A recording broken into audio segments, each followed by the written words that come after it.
My name is Jessica, and I want to share my story with you. I need to write it all down to gain perspective, and I hope someone might be able to give me advice or at least understand my situation. I will be very open, and this post will probably be long, but I want to explain everything in detail because so much has happened, and I feel quite confused right now about what really went wrong and whether I am entirely to blame for it. If you have the patience to read my story and leave a comment, I would truly appreciate it. So, my name is Jessica, and I work as a flight attendant. It suits me perfectly because I am outgoing and love meeting new people. Traveling has always been my biggest passion in life.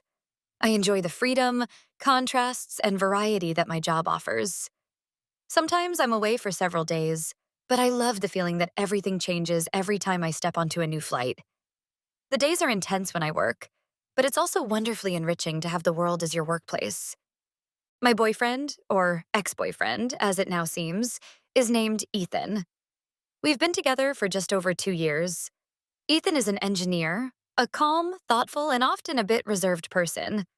I usually say he's my rock. He plans most things in advance and is meticulous with details. When I'm darting around and being spontaneous, perhaps even impulsive at times, he is my opposite. He solves problems logically and pragmatically. If I forget to pay a bill or don't know how to handle something practical, he always steps in and fixes it methodically. In that way, we complemented each other quite well. We live in an apartment in a larger city. I don't want to say which one because I don't want to give away too many details. But we've lived there for about a year. It's close to my parents, and Ethan's job is relatively nearby, which means we don't have particularly long commutes to work. Our circle of friends is quite mixed. We have mutual friends from university and new friends through both my job and his. Sometimes we meet as couples, sometimes in larger groups, sometimes just the girls, and sometimes just the guys. Ethan is fairly social, even though he's more reserved than I am. He enjoys a quiet evening with friends, a board game, or maybe a dinner. I'm more the type who likes to go out dancing, and I sometimes try to persuade him to join, even though he often finds it too chaotic. I write about Ethan in the present tense, but I really should say wrote and was, because as you'll soon understand, we're no longer a couple. I'm just used to referring to him as my boyfriend, but I realize I need to start getting used to different terminology now. A few months ago, I had a long flight with two female colleagues, Brooke and Madison. They're both very independent and seem to love adventure. During this flight, when we had some quieter moments, they started talking about their own relationships and how they had been in open relationships before. It wasn't something I had any direct experience with, so I became intrigued and curious. I know that some people live that way, but it was never something I seriously considered until then. Brooke said that being in an open relationship with her former partner gave her a sense of autonomy. They had set clear boundaries and rules, and according to her, it added an extra spark to their relationship. Madison chimed in and said she and her partner had agreed to see other people, but that it had to be completely open and honest.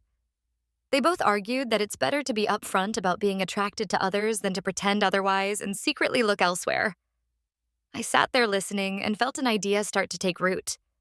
What if Ethan and I could try the same thing? I know Ethan is more traditional, but I couldn't shake the thought. I spent almost the entire long flight asking 1,000 questions. How does it feel? Don't you get jealous? How do you start? How do you communicate effectively? And so on. My colleagues answered generously and openly, and I gained a whole new perspective on what a relationship could look like. It felt both exciting and scary, but mostly it was the thought of being able to share life as before while also opening the door to new experiences that appealed to me. I think I've always been someone who gets restless and seeks new thrills. So when they talked about how it enhanced their independence and added a new dimension to their love life, I was very tempted. I didn't know how Ethan would react, but I had already decided to bring it up. When I got home that time, I couldn't let go of the idea of an open relationship. I know it's a bit controversial and that many think it's completely crazy, but to me it felt like a way to maintain our relationship without feeling stifled. I started thinking about how I would present it to Ethan. I think I waited a while to say anything directly because I wanted to be sure of how to phrase it. Ethan is an engineer. He likes structured reasoning, so I thought I'd come up with arguments that sounded logical and well thought out. The first argument I wanted to highlight was about honesty and openness. I would say that being honest in a relationship and sharing our feelings and fantasies could lead to deeper respect and intimacy. I tried to convince myself that this wasn't an excuse to be unfaithful. On the contrary, the point was that we'd both be involved and informed. Then it wouldn't be a betrayal, but something we mutually agreed upon. The second argument would be personal growth.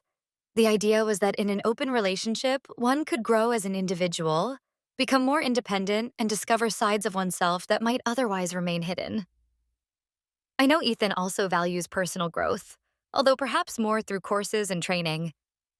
I thought I'd build on that, suggesting this could be an opportunity for us to grow as people and learn about each other's boundaries in a new way. The third argument was about excitement. I wanted to argue that it could be a way to keep the relationship alive and avoid falling into old ruts. I was afraid we'd one day find ourselves feeling everything was predictable and dull. I thought an open relationship could bring a new spark to the relationship, a kind of thrill we might be missing. But there was a complication in the picture. I had already started making small plans without Ethan knowing. Before I even brought up the subject with him, I had talked to another guy, Colin. Colin and I had met on one of my flights, and we kept in touch via social media. I told him I was considering an open relationship, and he was immediately interested in being the other man if it happened. It felt a little forbidden to talk to another guy about this before I even told Ethan. At the same time, I convinced myself that if Ethan was worried about how it would work practically, I could say I already had someone willing to follow our rules. I know in hindsight, it sounds pretty bad. Like I was planning something behind his back. But back then, it felt smart to have a concrete idea and a concrete person to present. I thought it would make everything clearer and perhaps a little less intimidating for him. But deep down, I probably knew I'd already gone too far before even bringing it up. This translation continues in the next part, adhering to the user's request for fidelity to the original. When I finally gathered the courage to bring it up with Ethan, I actually felt hopeful. I thought he might initially hesitate, that we'd perhaps spend a long time discussing boundaries and rules, but that, in the end, he'd be willing to try. After all, we often talked about not wanting to get stuck in routines, and I genuinely thought he might be open to a different idea. The evening I chose to bring it up wasn't particularly special. We were sitting on the couch, had just eaten dinner, and he was scrolling through his phone. I remember feeling nervous, taking a deep breath before saying something like, "We need to talk about something important. I've been thinking about our relationship and how we could develop it." He looked up, interested but slightly worried, as if he sensed something big was coming. I tried to explain my thoughts as calmly and clearly as possible. I laid out my 3 arguments and talked about how beautiful it could be to be honest and open, to explore other relationships without lying. I told him I didn't want to hurt him and that, for me, this was an opportunity to bring us closer. It didn't take more than a minute before I saw his expression turn completely rigid. He sat still, barely moved a muscle, but I felt a cold atmosphere descend over the room. I tried to defend my idea even more, maybe a little too eagerly. I said we could set boundaries and decide exactly what was okay and what wasn't. And then, stupidly, I mentioned Colin. I thought it would somehow help to show that I had prepared. I believed it would impress him that I had done my homework. Instead, I got a completely different reaction. Ethan stared at me with a mixture of anger and wounded pride. He asked what I meant by already having talked to Colin.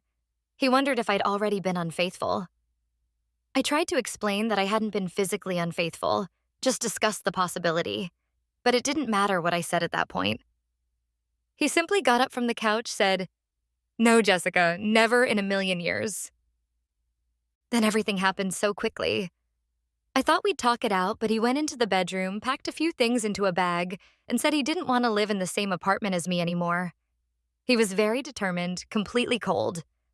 I begged him to calm down, to take a break and talk tomorrow, but he just shook his head. Before I knew it, he was gone. I stood there, completely stunned, with an empty feeling in my stomach. It was as if someone had pulled the rug out from under me. I remember thinking, wow, this didn't go as I'd hoped. I called him immediately, but he didn't answer. I sent messages, but there was silence. I couldn't believe how he could just throw everything away so quickly. I mean, we'd been together for 2 years, and he'd never before just shut down without discussing things. It was essentially as if he broke up with me on the spot.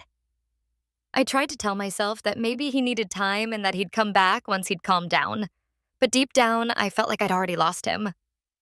The next day, I tried calling him several times, but no answer. I walked around the apartment feeling confused and very sad. I saw all our shared belongings, photos of us, his books, his computer corner. Everything reminded me of how quickly life can turn upside down. I oscillated between feeling sad and being angry. I couldn't understand how he wouldn't even want to talk.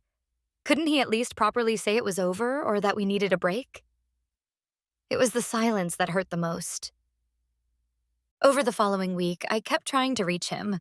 I sent texts like, "Please, can we at least talk?" Or, "I want to explain everything, give me a chance." But he didn't respond. Our mutual friends also started reaching out to me. They understood we had fought, but didn't know why. I wasn't sure how much I should tell them. I felt embarrassed to say, "I want an open relationship," and Ethan dumped me for it. I began to wonder if I'd been completely in the wrong or if he had overreacted. When I went on my next work trip, I felt lonely and vulnerable. On longer trips, it's sometimes pretty dull sitting alone in a hotel room in the evenings. I used to call Ethan then and chat for a while, but now he was like a ghost. I had trouble sleeping. One evening, I went out with some colleagues, including Brooke and Madison again, as well as some other crew members. We ended up at a bar, and I drank perhaps more than I should have. In my despair, I was quite open about the fact that Ethan and I had broken up, and I felt I needed to let loose somehow. Unfortunately, it resulted in me, during that trip, sleeping with several different men I met while out. It wasn't planned at all. It was more like I was trying to numb the pain and prove to myself that I didn't need Ethan. I don't regret living out my desires, but in sober reflection afterward, I realized I might have been using it as an escape from my broken heart. When I came back to the apartment, I felt an enormous emptiness. I lay down on the bed and stared at the ceiling, with the sense of having distanced myself from everything Ethan and I had built. I talked to my best friend, Courtney, and told her that I had, in fact, slept around during my trip. Courtney wasn't judgmental, but was clear that I needed to sort things out, first with myself and then with Ethan if he'd even listen. She said it could be very hard for him to hear about my trip, but that I also had the right to decide how I live my life. Of course, Ethan eventually heard rumors about my escapades, likely through a mutual friend who had talked to Courtney. I tried once more to contact him, but this time he responded with a short text message. "Stop reaching out. I don't want to talk." My stomach twisted as I read those words. It felt like he was putting a final, definitive end to everything. I'll be honest, I felt a mix of anger and sorrow. I thought he was overreacting. But then it hit me that I had already planned an open relationship, had been in contact with Colin, and after being dumped, had immediately thrown myself into the arms of other men. Maybe to him, it felt like proof that I wasn't the person he thought I was.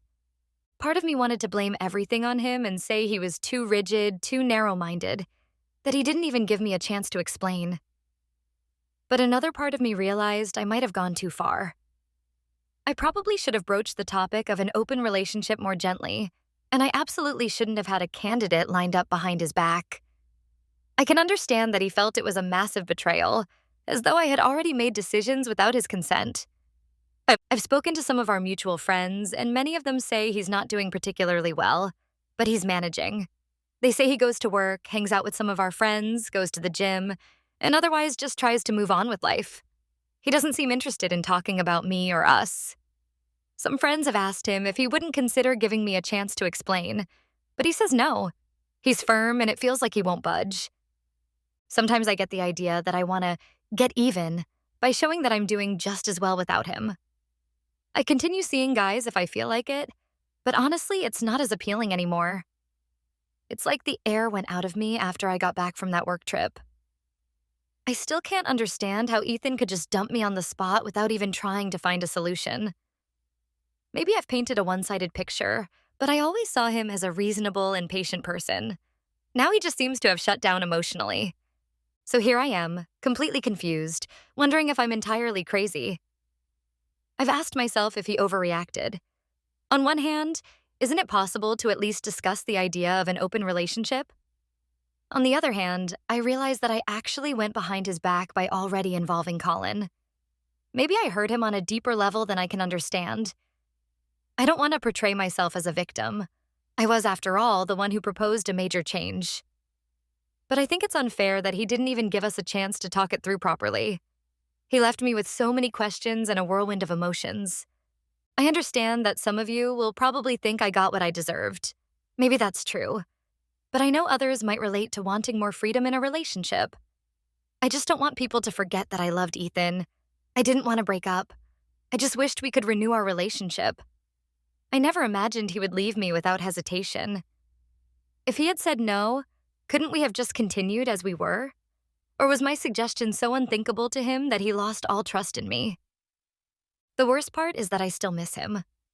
I think about how he used to make breakfast for me, how he gave me a goodnight kiss every evening. I even miss his calm, gentle way of pointing out that I overloaded the washing machine. I miss our little jokes, our Netflix nights, those moments when we were just silent together. And it felt good. At the same time, I don't know how I could ever rebuild trust, either in him or in myself. If he were to suddenly call one day and say, "I want to give you a chance," would I even be able to respect him after he's been so closed off and refused to communicate? I can't give any definitive answers. I only know that I'm in the middle of an emotional roller coaster. Part of me regrets ever bringing up the idea. Another part of me still believes people should be able to be open and honest about their desires, and that a partner you love should at least be able to meet you halfway. But I now know it's not always that simple in practice. As I said, I needed to write this down. So if you've read this far, thank you. I know this got incredibly long, but I felt I had to include all the details to give the full picture. Maybe you can already see where everything went wrong, or perhaps you think I have a point that he could have discussed it more. I would be grateful if you have any thoughts to share. Would you yourself get furious if your partner even suggested an open relationship? Or would you at least give it a chance to be discussed? And do you think there's any possibility for me to repair the damage? Or is it a lost cause? Right now, all I'm hearing is that he doesn't want to see me anymore and that he's doing okay without me. That hurts even more because it feels like our relationship was easy for him to throw away. I don't know what else to say. I've asked myself every question in the world. I've thought he's an idiot. I've thought I'm an idiot. I've regretted it, and I've not regretted it. I've tried to tell myself that if he can't respect my wishes, maybe it's for the best that it ended. Yet I can't help feeling like I lost my best friend in the process. I have no idea how to move on. If you liked this story, please subscribe and give us a thumbs up. It helps a lot, and you won't miss out on any future stories. Take care and live your best life.